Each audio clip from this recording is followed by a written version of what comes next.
Okay, here's the situation. I got this MTH 1500 switcher on eBay. When I got it home, when I got the package, I put it on a track, did stuff, and nothing happened at all. This is my first MTH. I later looked on the model railroad forums, asked them some questions about it. Apparently, this 1500 switcher with the PS2, the Protosound 2 board, the board tends to go bad in storage, or the battery will go bad in storage. So it might be a bad battery and it might be a bad board. This one has a 5-volt board. Someone was saying the 3.3-volt board is better. So I set this up here on the kitchen table. If I tried to take apart an engine out by my layout, I'd be losing screws and everything. Just use that Alaska engine there to make sure everything worked, and I used that tool car there for a diagnostic. This I had to find this. It's the newest Lionel controller I have. It does not have a bell. Apparently these MTH engines may want you to use the horn and the bell for some programming. I could not find a power pack for it, but it just takes an 18-volt AC. So I basically just rigged it up into that. Swing that here. That's 18 volts. You can see the green light on there. And as you turn it up, well, 17 volts. And you can see this guy here goes kind of bonkers. This is out of an old multimeter of mine. So now that needle stopped. You can see the horn does work. The horn button does work.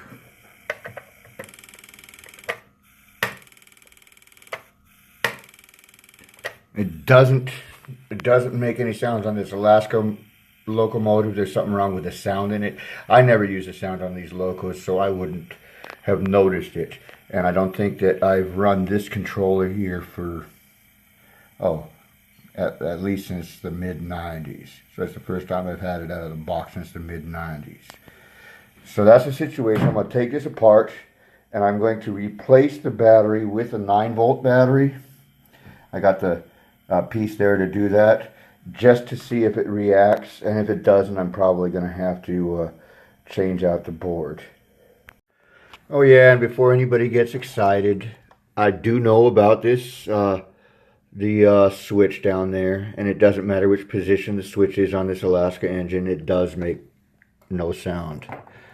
Oh yeah, and this here, my wife found this terminal board when she was looking for the power pack for this controller, and thought it looked like the Alice Chalmers condenser, and I thought that was actually kind of neat. I'm going to use it for a terminal board. It's actually, I think it's off of a ABB, I think it's off of an ABB rack-in breaker, you know, like one of those 2,000 amp breakers.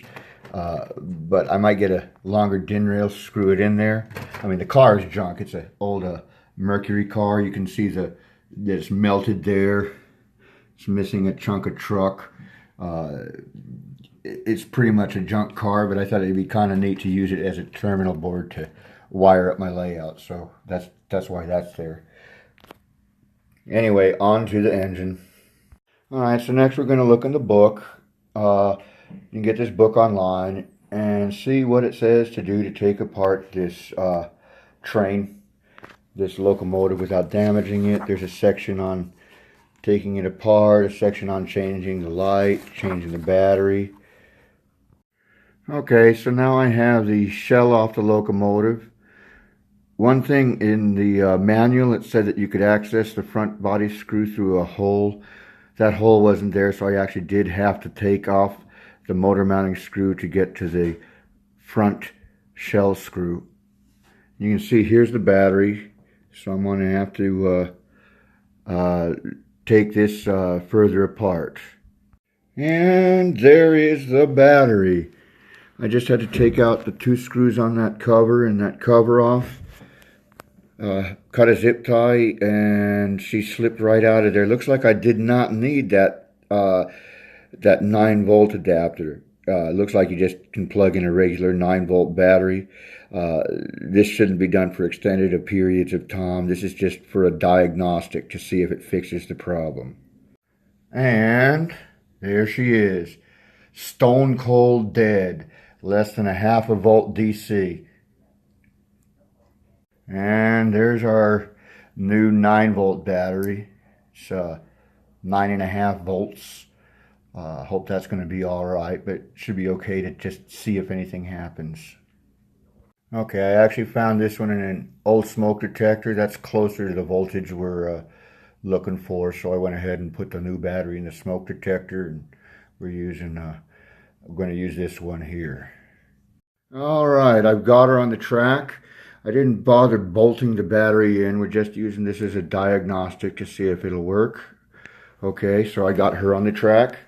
I got my tube car. These are amplifier tubes.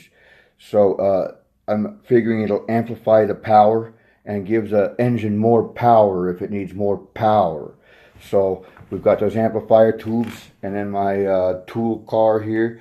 This I just used to watch the lights go on or off, just to make sure that everything's got a good connection. But it's really good for that. They make voltmeter cars. They run around 50 or 60 bucks. I might get one of those some point. But anyway, there we are. Locomotive, extra power tubes, and tool car. We'll see what happens. So here it is, the moment of truth. We're going to pump this guy up. Now we're going to run him and see what happens. And nothing happens. We've got a full 17.31 volts on the track. The light is on. Wah, wah, wah, wah. Looks like I'm going to be replacing a board. Do you think he's going to scrap it, Thomas? No, James, I don't think they'll scrap it. It's a diesel. So you think he'll fix it, Thomas? Yes, James, I think he will. There she is. Does nothing. Even with the extra tubes.